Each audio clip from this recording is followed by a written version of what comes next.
Estamos começando mais um PortoCast aqui no estúdio da WorldCom Brasil e hoje estou recebendo aqui com muito prazer uma pessoa que tem muita informação, muito conteúdo, né? Uma pessoa muito culta.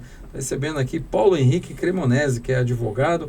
A gente vai falar aqui de um tema que eu gosto bastante. Meu pai foi corretor de seguros. Então, a gente vai debater aqui muitos assuntos aqui que são importantes, principalmente para a cadeia logística. Paulo Henrique, seja bem-vindo aqui ao nosso PortoCast. Poxa, muito obrigado, eu agradeço, fico muito feliz com o convite. Gostei de saber que seu pai foi corretor de seguros. Meu pai foi corretor, tenho um grande apreço pela profissão. Fui professor hoje é chamada Escola de Negócios e Seguros, mas antigamente era Fundação Escola Nacional de Seguros. Cujo propósito maior é a formação de corretores. Então eu tenho uma ligação emocional, profissional, mas emocional com os corretores e fiquei especialmente feliz, né? Eu já gostava de você, agora eu gosto do dobro. Meu pai trabalhou na antiga KPM, né?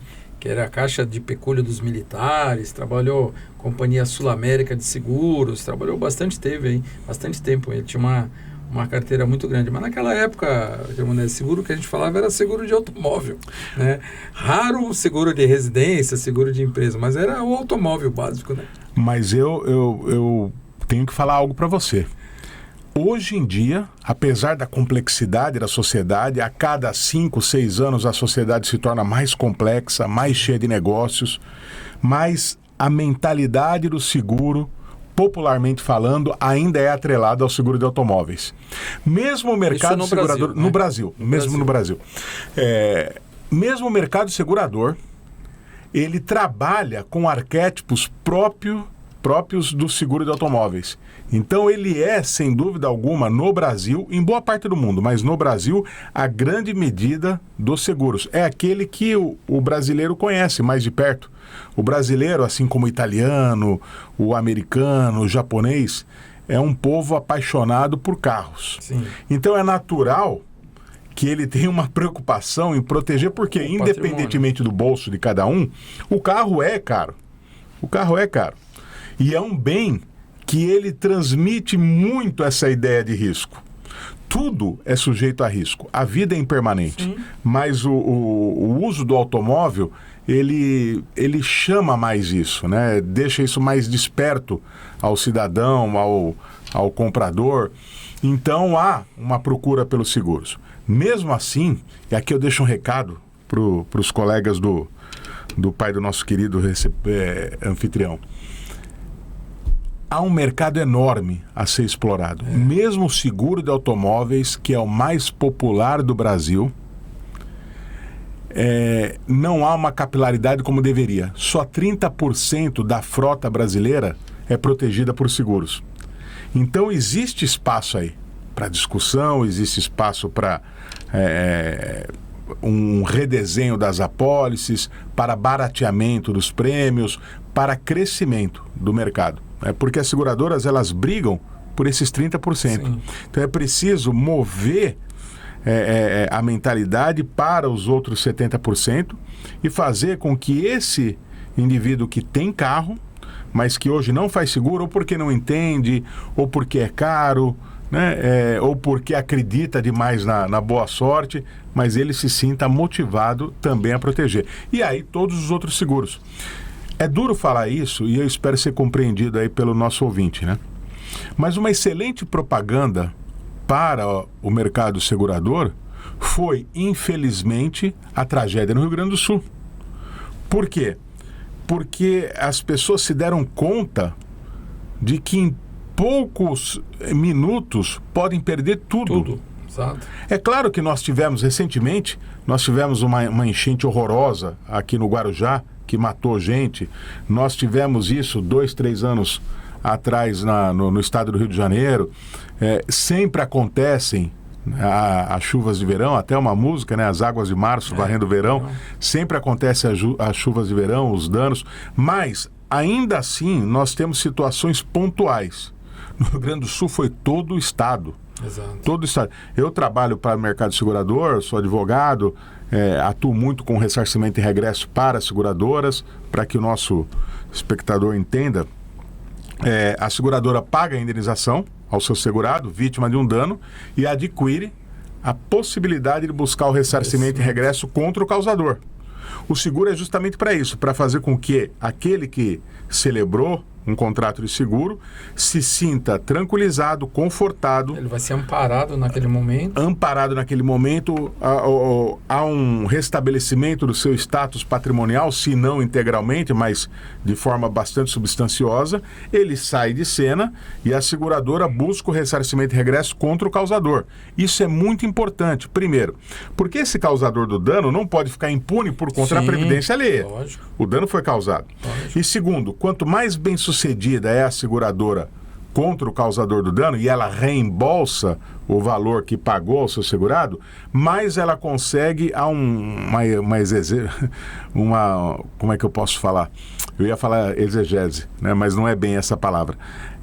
Há uma dinâmica inteligente no cálculo atuarial, que é uma expressão que significa a seguradora faz todo o cálculo de risco, etc. e tal, para cobrar o prêmio. Sim.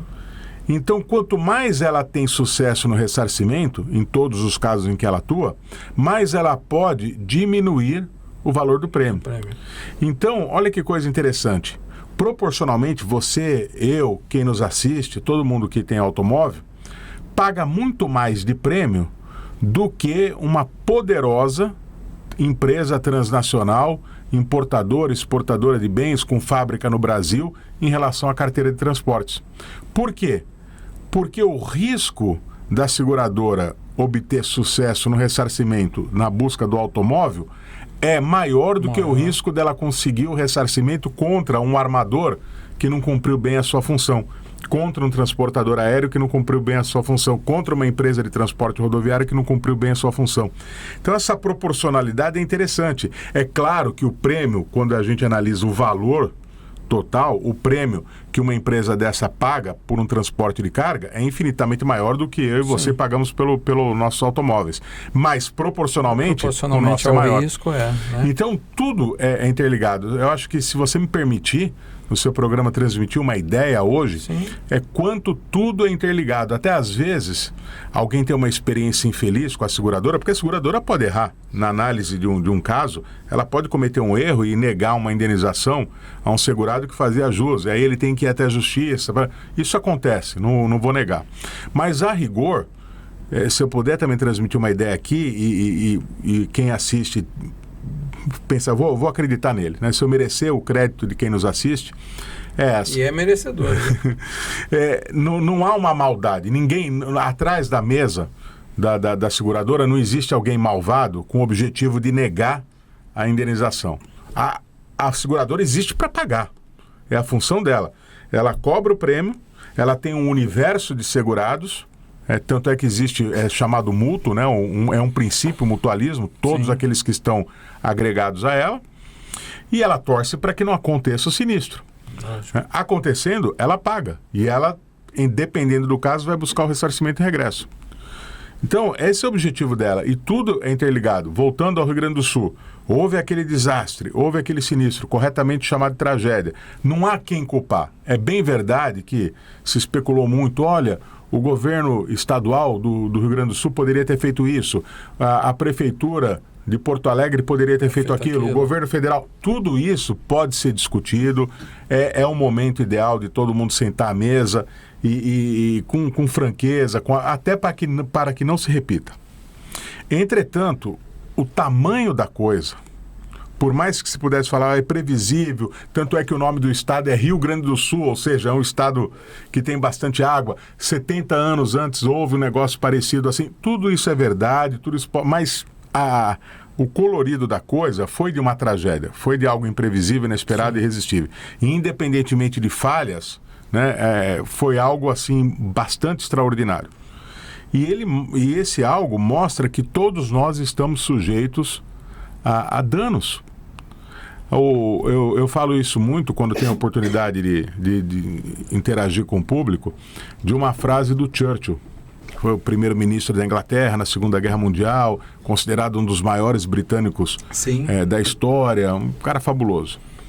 E ele falava algo mais ou menos com essas palavras: se me fosse dado esse poder, eu bateria na porta de cada casa escreveria na testa de cada pessoa a importância do seguro. Sim. Que por uma quantia módica, catástrofes irreparáveis são minimizadas ou são pelo menos materialmente acomodadas. E é isso, né? Alguém que perde um familiar e esse familiar é protegido por um seguro de vida, não vai se isentar da dor da perda. A dor da perda é uma outra história.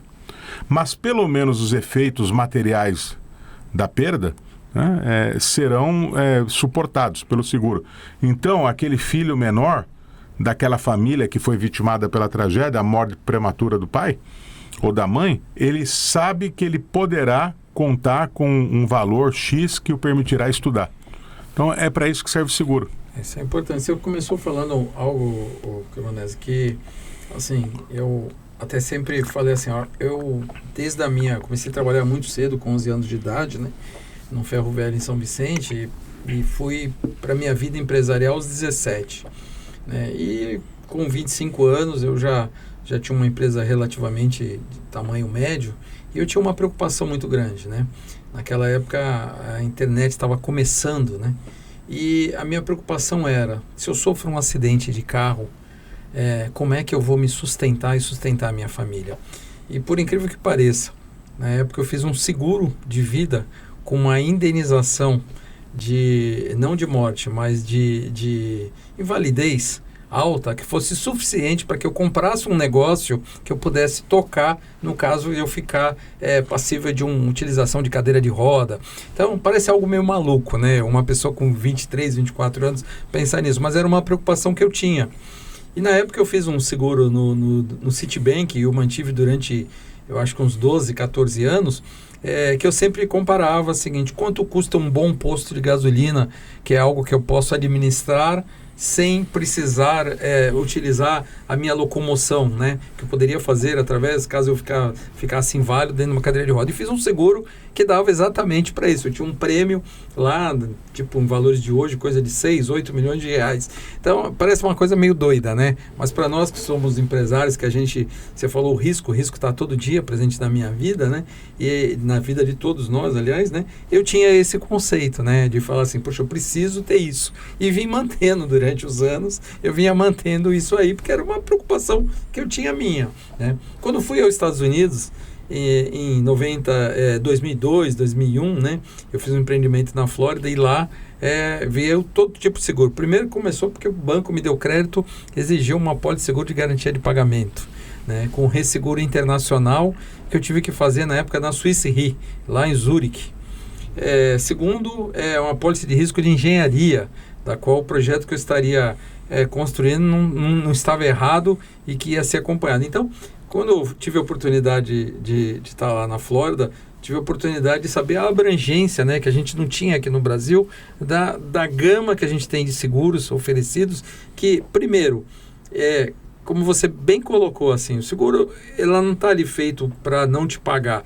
Ele, inclusive, ele te ajuda a minimizar teus riscos. Porque você apresenta o projeto, a seguradora olha e fala assim, olha, você para isso precisa fazer isso, isso e isso. Que, na verdade, ele não está te criando obstáculo, ele está diminuindo o risco dele, mas automaticamente ele também está diminuindo o seu risco de exposição a um problema futuro, né? Então, assim, é muito interessante isso, porque eu gosto bastante disso. Eu sou uma das pessoas que eu não saio de uma viagem do Brasil sem ter um seguro de vida, e já usei. Minha mãe teve um problema, a questão de 5 ou 6 anos atrás. Eu sempre fiz quando ela fez 70 anos, dei uma viagem de presente para ela para a Europa e fiz um seguro de acidentes pessoais alto para ela na época, e a minha tia, a irmã dela que a acompanhava, e minha mãe teve um problema de trombose na viagem. E foi atendida em todos os países por onde ela passou, foi atendida com o transporte voltando para o Brasil. Então, quer dizer, isso eu acho que a gente tem que ter na nossa raiz, né? A gente assumir que a gente tem risco e a gente fazer planejamento, porque eu acho que o seguro, ele é um planejamento, né? A gente comentava aqui fora do ar, eu que tive a oportunidade de ter lá, fui na Lloyds lá em Londres e ver como aquilo funcionava, né? A gente hoje não é capaz de fazer projeto sem pensar em seguro junto, porque é uma maneira, primeiro, de diminuir teus riscos e te dar aquele conforto de você ir para casa sabendo que está segurado. Seja aqui onde a gente está, seja numa obra que você faz, seja no seu automóvel, seja até mesmo no seu telefone celular, né? Que é passível de ser furtado, passível de você perder, a seguradora está aí para isso, né? Mas eu queria te fazer uma pergunta, que a gente falou a questão do prêmio, né? E eu tenho uma curiosidade de saber, o prêmio no Brasil, ele é equivalente aos outros países do mundo? Eu digo equivalente não em termos de custo, mas em termos relativo ao poder aquisitivo da população, porque a gente é um povo pobre, né? Quando a gente fala $1 a quase R$6, €1 a 6,5, 6,70, né? Eu sempre digo, o salário mínimo brasileiro hoje é menor que o salário mínimo da China, né? A China tem um salário mínimo de $125, a gente tem menos. Ele é proporcional ou o Brasil é mais caro? É proporcional.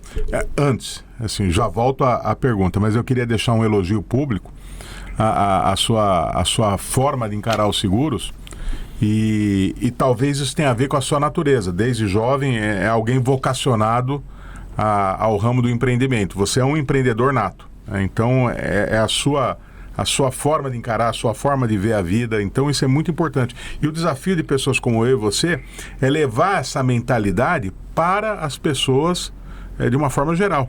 Né? Existem pessoas que não têm essa vocação do empreendedorismo. Não, você até fala, pô, você é louco pensar nisso. Eu falei, não é loucura. A gente é criticado. É realidade. Todo mundo está passível de um acidente. E o seguro é mais interessante, porque se você tem um seguro, o dinheiro que se gasta, que a gente chama de investimento, mas o dinheiro que se gasta, vamos usar a linguagem popular como as pessoas ainda enxergam o seguro, é um gasto. Mas ele é menor do que a paralisação daquele dinheiro no investimento, proporcionalmente. Imagina você com 23 anos, teria que guardar um dinheiro enorme, que talvez naquele momento da sua vida você não tivesse à disposição, investir e torcer para que o investimento também desse certo, porque o risco também está ali, do que pagar a cada ano o prêmio. Então, foi uma visão correta e inteligente. Às vezes as pessoas não querem empacar o capital, né, ou não têm esse capital, mas têm a possibilidade, elas têm a liquidez de pagar o prêmio por mês. Então elas estão seguras e podem viajar, podem aproveitar a vida, trocar o carro, comprar roupa mais bonita e não deixar de ter uma previdência, de ter um cuidado com o futuro que é incerto. Voltando à sua pergunta, eu posso dizer que há uma proporcionalidade sim, uma simetria e paridade, por quê? As seguradoras sabem que o poder aquisitivo geral do povo brasileiro é menor. Então elas tentam ganhar na massa. Nós temos que lembrar sempre isso, e não serve só para o seguro, mas para todos os campos da economia. O Brasil é um país que tem 110 milhões de pobres e miseráveis? Sim. Tem 110 milhões de pobres e miseráveis e é um desafio de qualquer governo, independentemente de colorido ideológico, tentar tirar esses pobres miseráveis da zona da muita pobreza ou da condição da miséria, que chega a ser até indigna, né? E fazer com que essas pessoas sejam pobres com perspectivas de ingressar na classe média. Esse é o desafio. Mas independentemente disso, pegando o retrato de hoje, o Brasil tem 120 milhões de pessoas economicamente ativas. Isso é um mercado poderosíssimo. É maior do que a Alemanha. Sim. Para uma empresa que vende refrigerante, mesmo tendo competidores de alto nível aqui no Brasil, e há, mas eu posso falar o nome, né? Para a Coca-Cola, o Brasil é mais importante do que a Alemanha, do que a Itália, do que a Espanha, do que Portugal, por causa da quantidade de pessoas. Então, é um mercado poderoso. Para o seguro é assim também. Então as seguradoras sabem disso. Então, em princípio, elas levam em consideração esse fator, o bolso médio do brasileiro. Por outro lado, elas têm desafios que não existem em outros países. Roubo de carro é uma coisa que quase não acontece na Alemanha. O que às vezes acontece, lá também existem usuários de droga, então às vezes o cara quebra o vidro para pegar o dono do automóvel deixou algum bem de valor, deixou um casaco, assim. Então isso acontece lá, não com a mesma quantidade no Brasil, mas acontece. Mas roubo de carro não existe. O furto do carro praticamente não existe. Então isso é levado em consideração. A eficiência, de forma alguma, até porque o Porto de Santos está cada vez melhor. Mas a quantidade de sinistros no Porto de Hamburgo apesar da movimentação ser muito maior, é menor do que a quantidade de sinistros no Brasil. Porque algumas coisas que acontecem aqui não acontecem lá. Então, na hora que a seguradora vai fazer o seguro de responsabilidade civil do operador portuário, ou seguro compreensivo, que é o seguro que é muito comum aqui, Santos é o grande mercado desse segmento no Brasil. As grandes corretoras internacionais brigam, né, pelos terminais brasileiros, porque querem ter nas suas carteiras. Os desafios são maiores. Até ser um empreendedor portuário no Brasil não é fácil. Sim. Aqui eu falo com a tranquilidade e a legitimidade moral. Eu sei que é muita prepotência falar assim, mas eu falo com essa tranquilidade porque muitas vezes, demandando pelas seguradoras dos donos da carga, eu entro em colisão com eles. E eu sei o desafio deles. Eu sei o quão difícil é ser um empreendedor portuário no Brasil. Então eles merecem todos os elogios, porque não é fácil ser transportador rodoviário no Brasil. Eu viajo muito por N razões, a trabalho, para estudos. O caminhoneiro na Suíça, se ele vier para o Brasil e encarar a realidade brasileira, ele não aguenta. Ele não aguenta, é uma outra realidade. Lá ele tem baias nas rodovias não falo alto posto, eu falo baias, assim, isoladas, assim, com mesas, banheiros de alta qualidade, espaço para descansar. Então, se ele se sentiu incomodado, fala assim, poxa, eu saí mais cedo do que deveria, estou com sono, ele para, ele dorme, ele descansa com tranquilidade, não tem risco de sujeitos armados tomarem de assalto seu caminhão. Há todo um conforto, né? A quantidade de sinistros é menor. Então é óbvio que a seguradora, mesmo sabendo que o bolso do caminhoneiro suíço é maior do que o do caminhoneiro brasileiro, do empreendedor de transporte suíço, o risco é menor. Então existe aí um equilíbrio. O seguro no Brasil não é caro como poderia ser. Entretanto, boa parte da população não consegue ter acesso, e esse é o desafio das seguradoras. Eu participei de eu vejo aqui que a Band News é sua parceira. Eu tive a honra de participar de um programa organizado pela Rádio Bandeirantes. Pedro Campos, a Thaís Freitas, eles organizaram para o mercado segurador. Então, um fórum de seguros. E uma grande seguradora foi a patrocinadora, e o executivo dessa grande seguradora falou o seguinte, que já há uma preocupação com os microseguros, que são seguros, você falou do celular, são esses seguros de pequenos bens. Graças a Deus, se alguém furtar meu celular, eu compro outro, mas para uma pessoa, a perda do celular pode ser desastrosa, sim, né? Pode ser, ele ainda vai continuar pagando o celular. Tem uma matéria na Band News exatamente de uma menina que chorou pedindo para o ladrão levar porque o pai estava pagando o cartão de crédito em 12 vezes. Hoje saiu isso. E ao contrário, às vezes as pessoas com uma certa malícia falam, mas imagina, se não tem condições, porque o celular se tornou um instrumento de trabalho de integração social. Uma coisa é o exagero no uso do celular. Isso é outra história, não tem condições de fazer essa análise. Mas eu não vivo sem isso. Isso aqui facilitou a minha vida. Sim, o Smart facilitou. Muita gente vai assistir o seu programa por aqui, exato, pelo celular. Às vezes ele está no aeroporto ou aguardando um amigo buscá-lo para ir trabalhar e tal, ele aciona o celular e tem comunicação com... Ontem mesmo, voltando de Brasília, o rapaz que estava ao meu lado abriu o seu celular e começou a ver, eu vi que ele estava vendo o debate dos prefeituráveis lá de São Paulo. Então, ali, naquele momento, deixou gravado e tal, era o momento que ele tinha, e o celular foi o veículo. Então é importantíssimo. E o seguro está atento. No Rio de Janeiro já há uma projeção, um trabalho para as comunidades, né, para fazer com que pequenos empreendedores, que esses empreendedores não têm o seu negócio completamente formalizado, então ele começa a vender doces, aí compra um liquidificador melhor, uma batedeira menor. Para nós, isso parece um negócio assim, vai fazer um seguro desse... Para eles é muito importante, né? Talvez é um segmento da população que aquilo ali representa a vida. Ele comprou aquela batedeira melhor porque começou a fazer bolo, vendeu o bolo. É um instrumento de trabalho, né? E ele ainda não está formalizado e ele precisa de seguro. Então, o CPF já faz, às vezes, né, do que poderia ser todo aquele conjunto de documentos necessários para poder ter um negócio. Então ele ainda não tem um negócio formal, não age na ilegalidade, mas ainda não tem condições de ter toda aquela estrutura que um empreendedor tem, mas ele precisa de proteção e o seguro chega até os seus cuidados, né? Você deve ter muito contato, conversa bastante com as companhias seguradoras, né? A gente sabe que a tecnologia tem ajudado bastante nas soluções de problemas e também tem trazido desafios. É um desafio para as seguradoras a tecnologia, principalmente hoje na parte, por exemplo, do automóvel. É nítido e certo que hoje, se quiser acabar com furto de automóveis, você acaba, né? Porque você pega lá o reconhecimento facial, você pega a íris do olho, que há 5, 6 anos atrás, quando eu entrei em Dubai, já registrei a minha íris, não precisa nem mais de passaporte, você chega lá com a íris do olho. Então, eu acho que os carros caminhando para isso, né, a seguradora vai falar assim, puxa, mas como é que eu vou trabalhar? Eu vou trabalhar em cima só do acidente, né? Furto praticamente vai zerar, né? O que eles hoje mais vislumbram no mercado?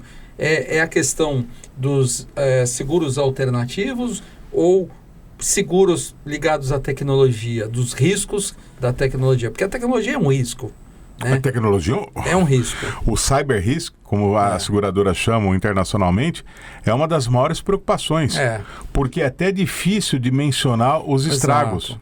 Então é um seguro que as seguradoras elas são obrigadas a refletir constantemente para poder efetivamente ter condições de prestar um bom serviço e condições econômico-financeiras de realmente responder de forma imediata quando acontecer algo diante da capilaridade desse algo.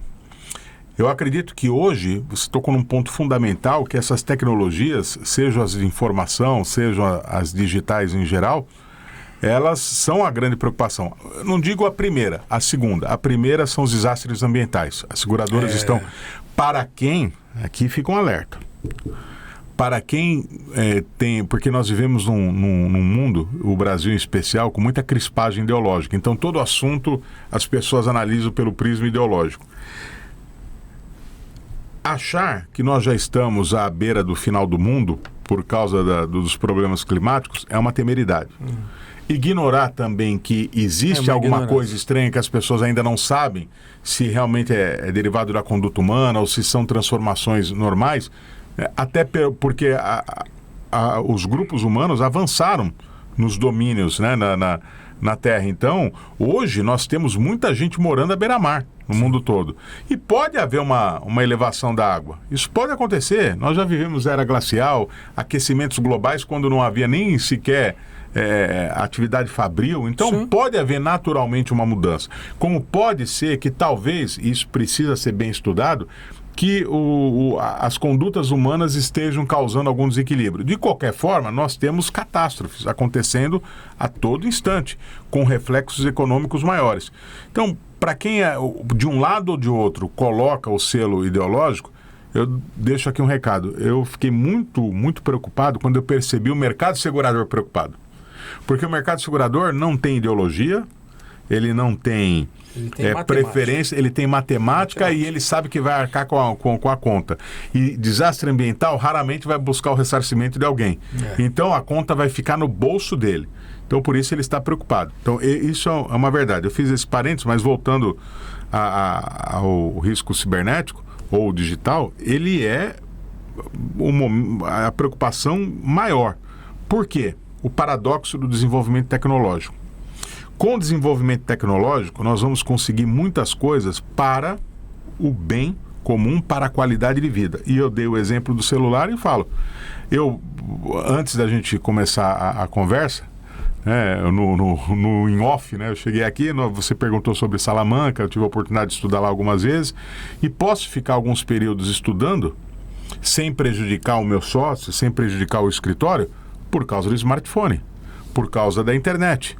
Então eu trabalho normalmente, né? Só não faço as visitas presenciais que às vezes faço, participar de evento, sustentação oral. Hoje em dia existe a possibilidade online, seja no Superior Tribunal de Justiça, no Tribunal de Justiça de São Paulo. Então eu posso estar na Espanha, posso estar em Portugal, estudando e trabalhando, por causa da tecnologia. Por outro, então é um bem. Sim. E como há um bem para mim, é para muita gente. A hora que emplacar de vez essas tecnologias para a proteção dos automóveis, não a quantidade de danos diminui. O furto, como você falou, vai por água abaixo. Sobra o roubo. O roubo exige o elemento violência e tal, então já é uma outra configuração. Mas já cai. Entretanto, o lado B, como quase tudo tem um lado B. Essas tecnologias talvez deixem muita gente desempregada. E é fácil, já não é tão fácil, mas eu e você ainda podemos falar, não, a pessoa tem que se reinventar. Então, quando surgiu o carro elétrico, muitos operadores aí de carroças, fabricantes de carroças, começaram a investir em outras coisas, mas há uma porção significativa, e nós temos que ter essa sensibilidade da população mundial, que não vai conseguir esse redesenho. Chegar para um homem de 40 anos que fez uma única atividade na vida, né, e que não teve tantas facilidades educacionais, agora você vai ter que se reinventar, isso é muito bonito, isso é algo que a gente brinca muito que é motivacional, etc e tal, mas não funciona para todo mundo. Sim. Uma palavra de motivação pode mudar a vida de uma pessoa, mas muita gente, lá no Everest, uma vez eu li isso e eu achei interessante, no Everest há dezenas de esqueletos de gente motivada, né? Então, ou seja, não dá certo para todo mundo. E é um ônus social que a gente tem que pensar nisso. Então, as tecnologias vão facilitar, vão ajudar as seguradoras, mas vão criar outros riscos. Qual é a história da humanidade? É isso, né? Nós estamos sempre em ciclos e os riscos mudam, né? Eu acho que o ingresso da inteligência artificial na tecnologia, ele é muito produtivo, mas levando para o lado negativo, preocupante, ele tem muito mais preocupação do que benefício. Eu também penso. A inteligência artificial, ela consegue botar o Paulo Henrique Cremonese conversando com outra pessoa sem ser você. Isso já aconteceu em caso de multinacionais, inclusive um grande que ficou famoso, foi uma autorização de uma grande transferência de dinheiro, da qual o presidente da empresa não tinha feito aquela ação e o financeiro da empresa recebeu uma reunião virtual, a qual quem se apresentava ali era o presidente da empresa. Então, quer dizer, isso vai trazer, isso é um risco. Eu trabalhei na prefeitura de Praia Grande de 2004 a 2008, fui secretário de Desenvolvimento Econômico, trabalhei durante 5 anos lá, e naquela época eu já falava assim para o prefeito, o homem público tem que ter um seguro de risco das suas ações. Por quê?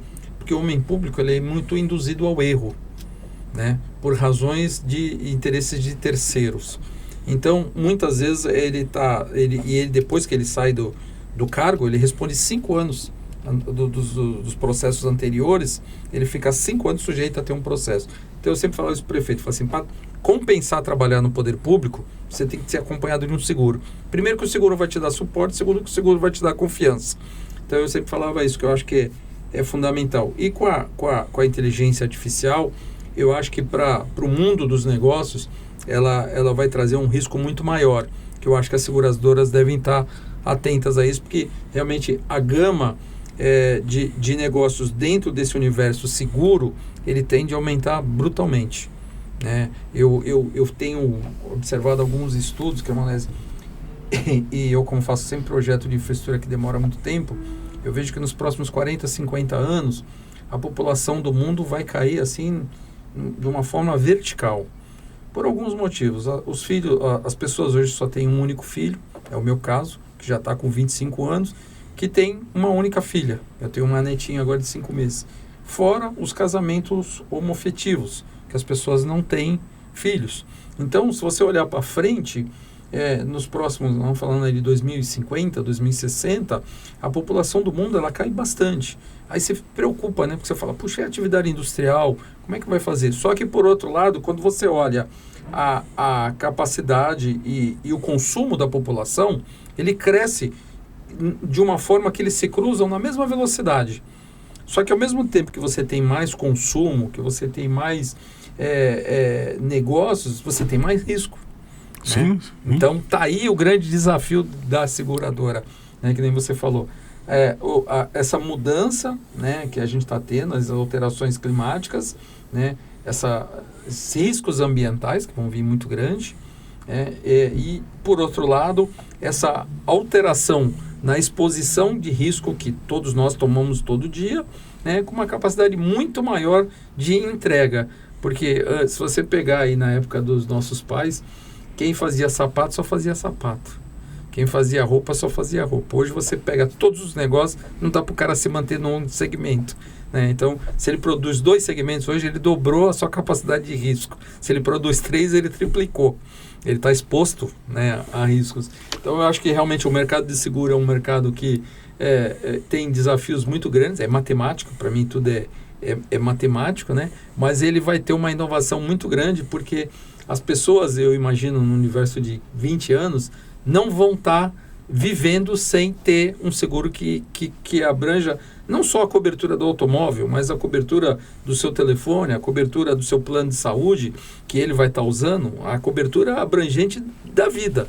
Eu pago lá um prêmio mensal, que ele engloba uma série de ações que eu tive. Como é que a seguradora vai medir isso? Pelo perfil de cada um, né? Eu contei a história do meu seguro, só que o Citibank me obrigava todo ano a fazer um check-up no Einstein, porque ele queria saber, né? O André toma um seguro alto aqui, ele paga um prêmio alto, mas ele é um risco alto, porque uma pessoa de 25, 26 anos querer um prêmio alto é porque ele deve ter muito risco. A seguradora faz essa análise. Então eu vou levar ele lá no hospital, no Einstein, eu ficava um dia fazendo uma bateria de exames lá para saber, porque é o risco, né? É matemático. Então eu vejo assim, é um mercado bem promissor, é um mercado que acho que tem, mas é um mercado de tomada de decisão em cima desses riscos, que eu acho que está tendo duas curvas, uma curva descendente da quantidade de pessoas e uma curva ascendente de tomar risco com relação à produção e o aumento, né, das coisas que nós temos no dia a dia. Basta você olhar na tua casa. Antigamente você pagava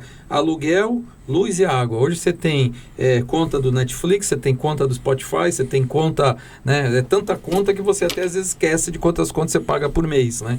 Então, assim, isso o que é? É o excesso de consumo, né? Um negócio de Spotify, um negócio do Netflix, ele é um negócio de risco. Você imagina se a cidade inteira aqui de Santos, a Baixada, fica sem o Netflix e você está pagando para ter o serviço. Aí vai o Cremonese lá e fala, opa, isso aqui vai dar uma indenização, não é? Você quebra a empresa. Você concorda? É um risco. É um risco enorme.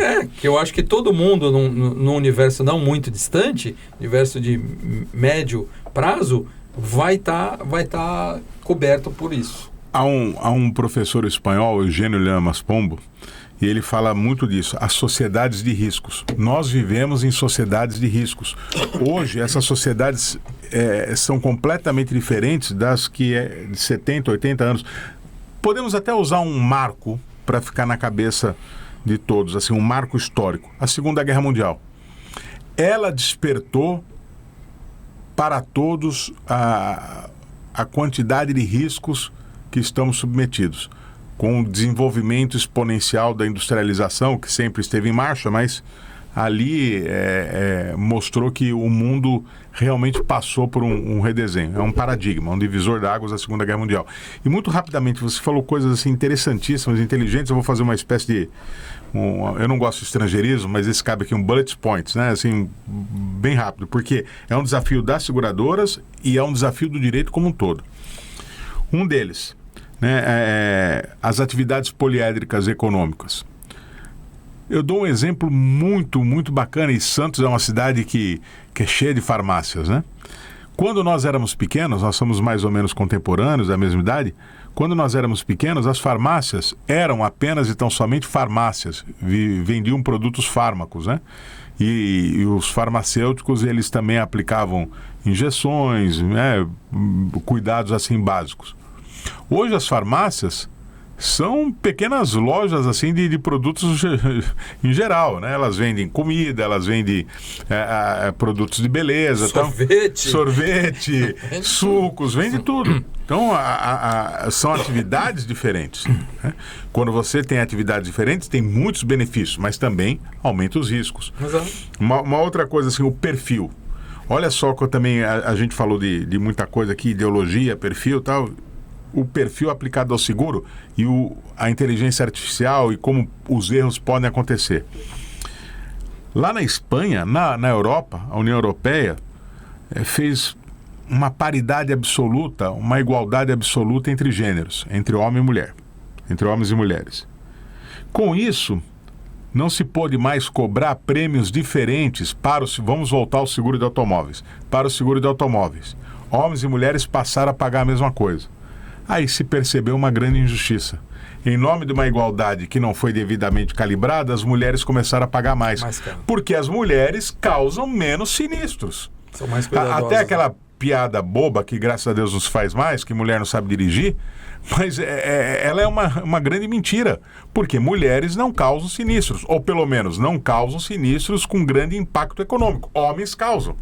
Porque os homens ainda enxergam, por mais que exista todo um projeto de educação no trânsito em todos os países, mas os homens ainda enxergam o automóvel como uma extensão da sua masculinidade. Muitas vezes eles correm demais, eles são mais ousados, desrespeitam mais as leis de trânsito, eles causam sinistros com grande impacto econômico. O prêmio para eles, o prêmio que hoje nós pagamos é bem menor do que o seu filho paga. Exato. Pelo simples fato de ele ser um jovem. O meu seguro mais caro é o do meu filho. Pelo simples fato, as seguradoras sabem que ele é mais propenso, né? Deus nos livre disso, mas ele é mais propenso a causar um sinistro de monta, de envergadura econômica maior do que você ou eu, que já estamos numa outra fase da vida, já não, né?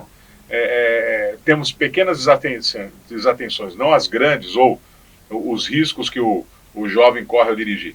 Então, isso tudo tem que ser levado em consideração. A igualdade plena não se justifica nesse caso. É preciso tratar de forma desigual os desiguais à medida da sua desigualdade. As mulheres são melhores motoristas do que os homens. Elas não podem pagar...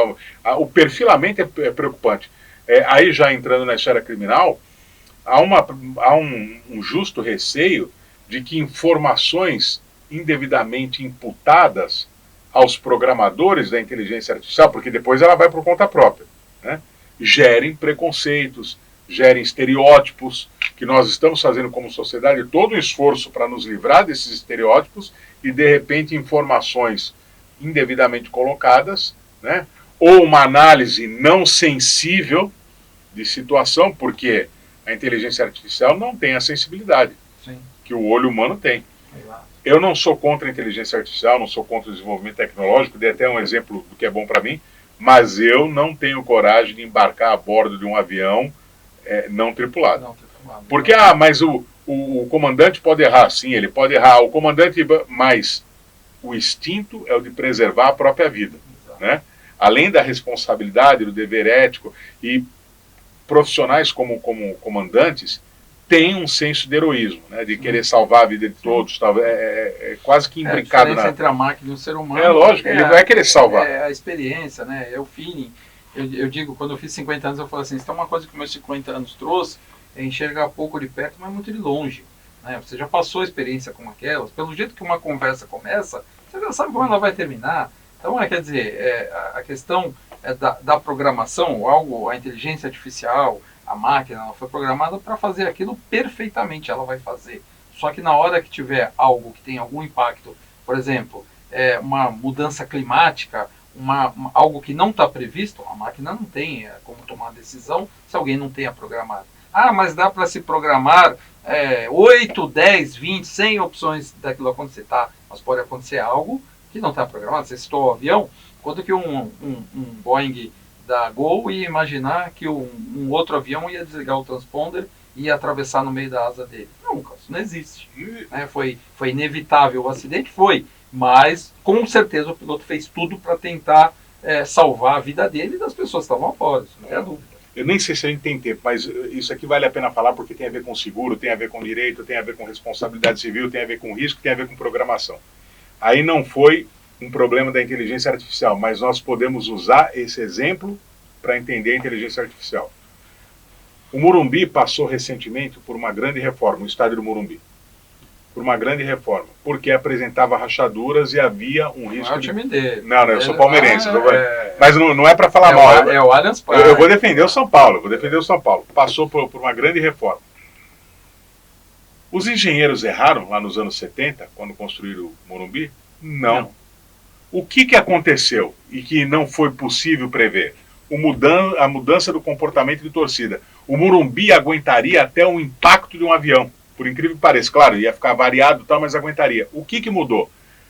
Ninguém poderia imaginar que boa parte da torcida passaria dos 90 minutos do jogo, pelo menos os 45, pulando na arquibancada.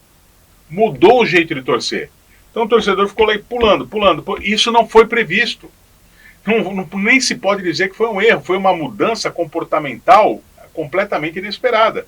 As pessoas iam ao estádio de futebol, aliás, iam até de terno, né, no passado, e ficavam sentadas e só se levantavam, gritavam na hora do gol, ou quando o time atacava. Então, mudou o comportamento. Isso fez com que aquela previsão inicial, aquela engenharia aplicada, aquela técnica, não fosse mais satisfatória. Mas não é que houve um erro, houve uma mudança. Então, sempre pode haver alguma coisa fora de previsão. Então, nesse momento, o olhar humano, né, ver a distância, como você falou, é o que pode fazer a diferença. E vou dizer, aqui não é um discurso de dois quase velhos aqui contra a tecnologia, muito pelo contrário. Eu sou um fã. Esse programa é a prova da mudança comportamental, no sentido mais positivo. Hoje em dia, os podcasts, os videocasts, eles são mais famosos até que programas de TV, quer dizer, uma forma de comunicação. A internet propicia isso. Então, nós somos aqui arautos da tecnologia, mas tudo exige calibração, né? É o tal do bom senso. É o tal do bom senso. É o equilíbrio. Eu sempre falo na vida que tudo é equilíbrio, nem tanto ao mar, nem tanto à terra. O homem é importante como uma máquina, mas a gente tem que saber usar e, principalmente, tem que saber respeitar o limite de cada um. Mas eu queria agradecer demais, Camonese, a tua presença aqui. Acho que a gente ficaria 2 dias falando, né? Porque eu comecei falando assim, é um tema que me atrai demais, porque primeiro fala matemática, segundo é risco, tudo coisa que o homem de planejamento, né, tem no seu dia a dia, e eu tenho isso dentro do... Tudo para mim tem a matemática e tem o risco, e a gente quando planeja coisas, que nem você falou, um estádio há 70 anos atrás, como é que você vai prever o futuro? Mas essa é a função de quem empreende, a gente sempre está querendo acertar. Então foi um prazer muito grande, falar que é uma satisfação te receber, e fica à vontade para a gente conversar mais vezes sobre esse tema muito importante aí, que é o risco, né? Que é o seguro, que é a logística internacional, mercadoria, de carga, trazer tudo isso aí para o nosso assunto do dia a dia. Eu que agradeço, muito obrigado pelo convite, se eu for convidado novamente voltarei com alegria, assunto é que não falta, você é um excelente anfitrião e aqueles que nos assistirem, muito obrigado pela gentil atenção, é muito honroso contar com a atenção de todos. Muito obrigado.